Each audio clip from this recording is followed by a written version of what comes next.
about it, black people, here's the key that you don't understand. Black people in America are descendants of the real Jews. Now, I know that hurts your ears.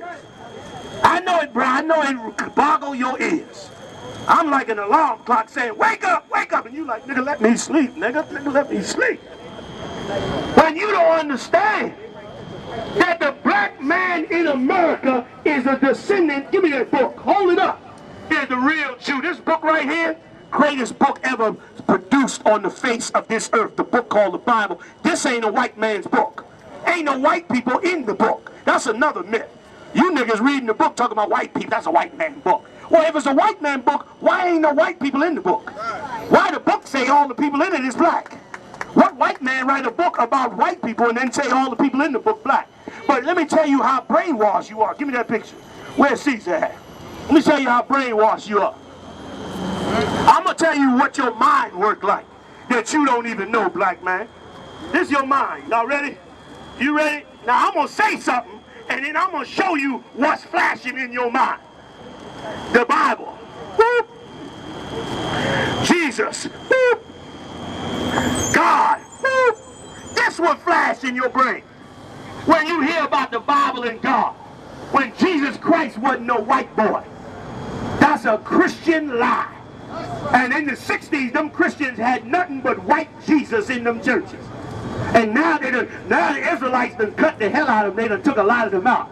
You know, we ain't get this white picture up out of here. But they was believing him, and they still believe in his white philosophy. I'm here to tell you two things I'm going to prove right now. I'm going to prove one, I'm going to show you racism in the Bible. I'm going to show it to you. Matter of fact, Muhammad, get me the one in Egypt when they was racist against Joseph. I'm going to show you racism in the Bible. And I'm going to show you something else that your preacher won't tell you. Every question, listen to me, good black people.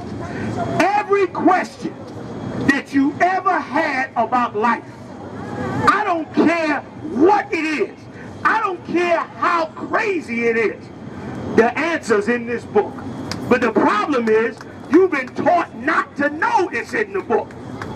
But it's in the book. I'm going to answer two of them today that ain't never been answered. And if you push me a little further, I'm going to show you the white man ain't Jesus. If you push it a little further, I'm going to show you he ain't Jesus. You know what the scariest thing to a black man? It ain't a gun. It ain't no drugs. It ain't a rival gang. You know what the scariest thing to a black man is? Is to find out he's the chosen. Duck! Duck! That's the scariest thing to a black man, is to find out he God's chosen people. They're terrified. What that nigga talking about? The white man book. That's the most terrifying thing to a black man. Because why? To find out you the chosen mean you got to do something. Mean you got to be responsible. Meaning you can't be drunk falling over on the corner no more. Meaning you got to make intelligent decisions now. You can't be playing games all day long. You got to now do something. And it break our heart. But you see these young boys, y'all better get up on it. They starting to take up the banner. They realize they got a responsibility to this nation. And they young, some of these 15, 16 young jacks come right out the street, right out the prison, and they making a change, and it's going to sweep the earth. Go on YouTube, we all across the country. We rocking it like it can't be rocked no more. Because we're going to wake this, and we're going to do what every black group tried to do and failed, which is fix black people and build them up and make them a great nation again. In the name of Christ, we're going to do it. Or we're going to die trying. Behold, the people of the children of Israel are more mighty than we. You hear what they said? This is the Egyptian Empire, 4,000 years ago. These niggas running around Harlem all loving Egypt. Every nigga that go back to Africa, first thing he say, he Egyptian. Now why all of a sudden you Egyptian? Why you ain't that old bone-eating mud hut nigga that they talk that's on the other parts of Africa? You quick to act like you an Egyptian. Negro, you not an Egyptian. You were the slaves of the Egyptians. Just like you the slaves of America. And I'm going to show you how the Egyptians dealt with you, and it's going to show you how America deals with you. This is deep scholarly stuff I'm showing you, man. But I'm showing it to you because scholars researched this and brought it out. And this is what you need to unlock your mind. Read. Come on! Let us deal wisely with them. Let us deal wisely with them. This is what the Egyptians say. Let's be smart with these niggas. This is what the white man's saying today. Read. Lest they multiply. Lest they multiply, lest it become too many of them. Read on. And it come to pass that when they falleth out any war, When a war break out, read on. they join also unto our enemy. Hey, instead of fighting for us, they'll fight for our enemy. So let's do something to them. And I'm going to show you what the Egyptians did to us, because it's the same thing America did to us. Read. And fight against us.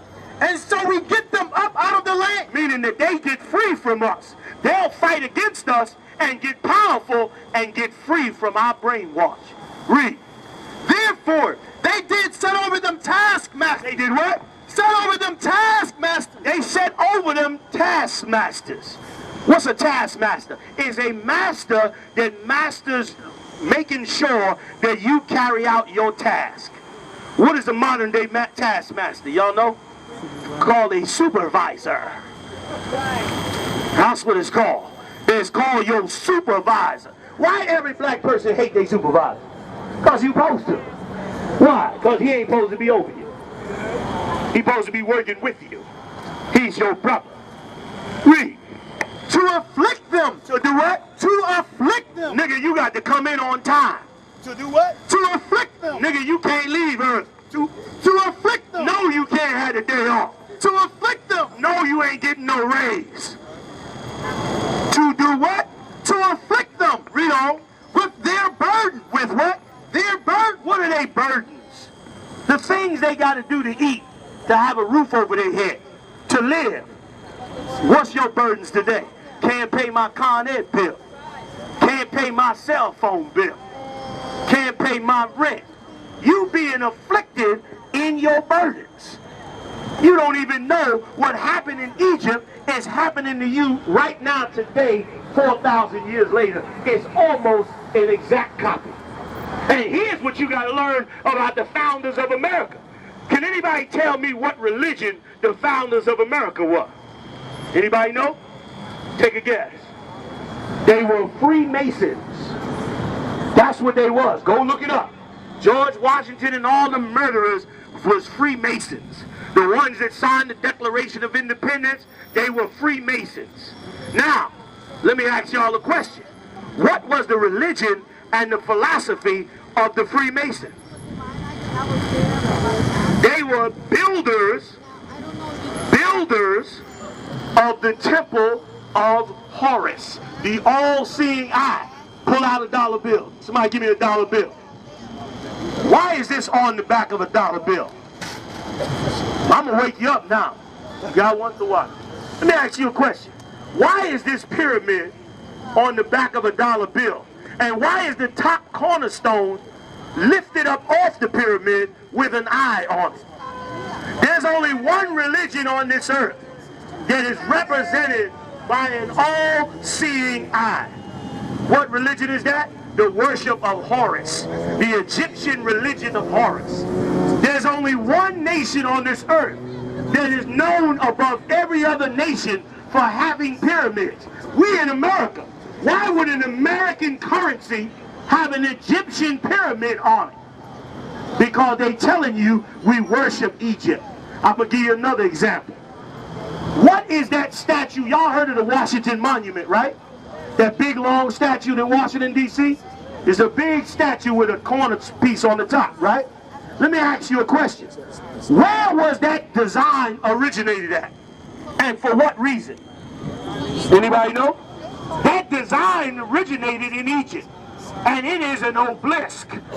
That's what it's called. And it lays out the life of every Egyptian king and emperor. So why did they use an Egyptian stone to represent George Washington? Because they telling you that we represent George Washington like an Egyptian pharaoh. Yes, them have the heart of a pagan. The children have the heart of a lion, I know. Evil a move with Satan. Righteous trod in the countenance of the Almighty One. Them have the heart of demons. The children of the heart of a lion, I know. Evil a move with Satan. Righteous walk in the countenance of the Almighty One. Poor people see hostility rising daily. Ignorant multiply brutality. I see that they run gone left mommy. Fi struggle the hard road with 5 beginning. Our I see baby having baby. Nothing that happen no do.